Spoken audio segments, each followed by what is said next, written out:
dedicated to Alex and Emily. Hello, this is Bertie, and I'm here with another story from the histories of Herodotus, written 2,500 years ago. Some people think that this particular story is a myth, but I'm not so sure. See what you think. The story starts in Corinth, which was one of the great cities of ancient Greece. At the time of this story, Corinth was ruled by a man called Periander, who lived about 600 years before the birth of Christ. We will hear more about Periander and Corinth another time, but for now I'll explain that he loved the arts, including wonderful columned buildings, paintings on pottery, and music. In this time, the most famous musician in Greece was Arion, who was born on the Greek island of Lesbos, near Turkey. Periander invited Arion to come and stay with him in Corinth, and to play his music at the court. So what was Arion's music like? I'm not going to try and give you a rendition, but I can say that he sang and played the lyre, which is a stringed instrument. As he was born near Asia, I think his music would have sounded slightly Eastern. He was particularly famous for inventing a kind of song and dance dedicated to Dionysus, the Greek god of wine. Well, the followers of Dionysus were known for being pretty wild, and it seems likely that the music of Arion would have been a bit out there and had a good stomping beat to it. As he was so famous, we might think of him as a sort of ancient rock star. Herodotus tells us that he made his base at Periander's court in Corinth, but he also liked to go on tour from time to time. He was invited to go and play his music at a festival in Sicily, situated in the toe of Italy. There was a Greek settlement there. Arion travelled to Sicily, performed to great acclaim, and was paid a good sum of gold for his appearances. Like I said, he was something of a rock star of his times, and he was both mega famous and rich. After his tour of Sicily, he took a boat back to Corinth. The crew of this boat understood that they had a VIP passenger and that he had plenty of money with him. And as they were a rough sort, they decided to rob him. So when they were out at sea, the ship's captain gave Arion a choice. He could commit suicide, and they would give him a proper burial on land, or he could jump overboard. It wasn't much of a choice, but Arion remained composed. He chose to jump into the sea, but before doing so, he made a last request. Could he sing and play his lyre one more time? He promised that when he had finished singing, he would jump over the side of the ship into the waves. Herodotus tells us that the sailors were delighted to have a private performance from the world's most famous singer, and they readily agreed. Arion changed into the special robes that he wore for his performances, and he sung his heart out. Now Herodotus does not actually say this, but I would like to add a detail. Perhaps the sailors were not his only audience. It might be that some keen-eared dolphins heard him and gathered round the ship to listen to his music. At any rate, what happened next suggests that might be the case. Arion, as he had promised, jumped into the sea, and the crew sailed away with his gold, having greatly enjoyed his last ever performance. But Arion did not drown as they had expected, because he was saved by a dolphin. The dolphin picked him up on his back and swam until he was near enough to dry land for his human passenger to scramble ashore at Cape Taenarum, on the bottom of the Peloponnese, where there was a temple to the sea god Poseidon, and also the cave of Hades, which the Greeks believed was the entrance to the underworld of the dead.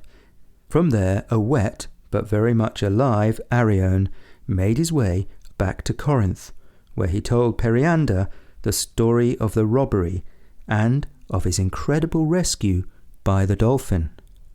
Now Periander thought the story was so amazing that he was really not sure whether or not to believe it, and he put Arion under arrest.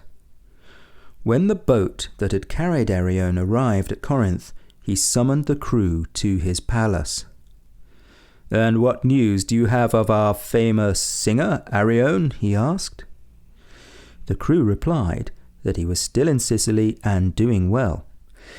At that moment, Arion, who had been listening to all this from behind a curtain, stepped out into full view, still wearing his performing costume, just as the sailors had seen him last before he made his leap from the ship.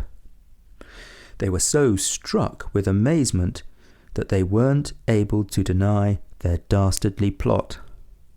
And Herodotus tells us that he has heard this story from both the Corinthians and the people of Lesbos, and that he's seen a bronze statue of Arion riding the dolphin in the temple at Cape Tainarum where he came ashore. So Herodotus clearly believed the story of Arion and the dolphin. Many people, however, seem to think that this is a myth, meaning that it's probably not true. In fact, the famous English historian Edward Gibbon called the story of Arion a most unphilosophical fable, since it supposes the friendship of a man and a sea fish. Elsewhere he remarked that Herodotus sometimes writes for children and sometimes writes for philosophers.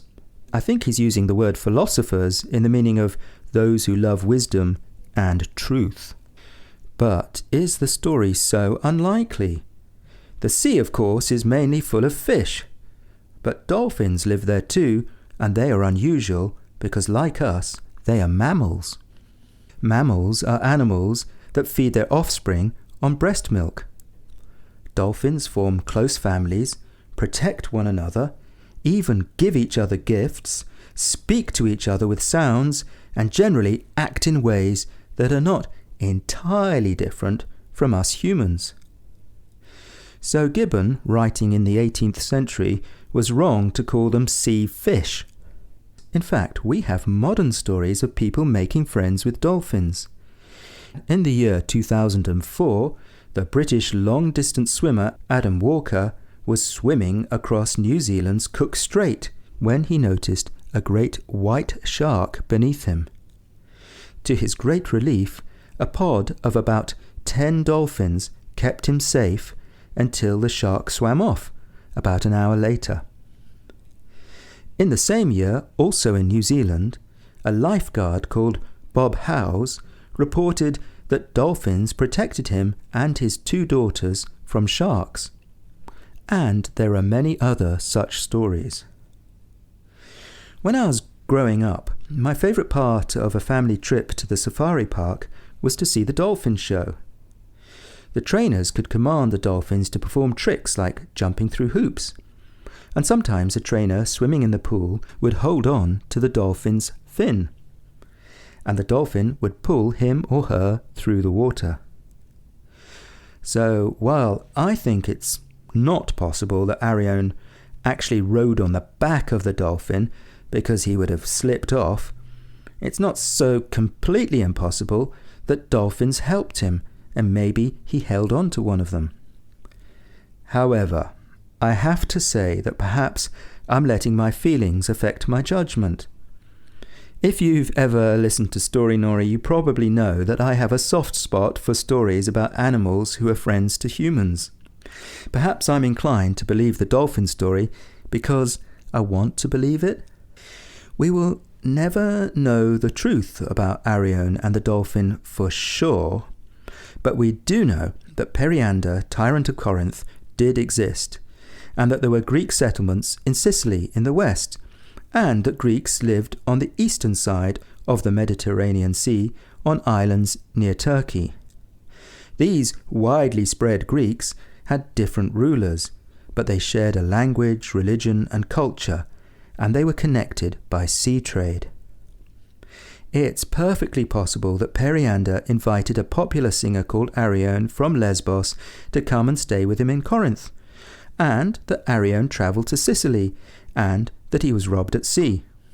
Anyway, kids, as always, you are the jury. It's up to you to listen to the story, perhaps do your own research, weigh the evidence,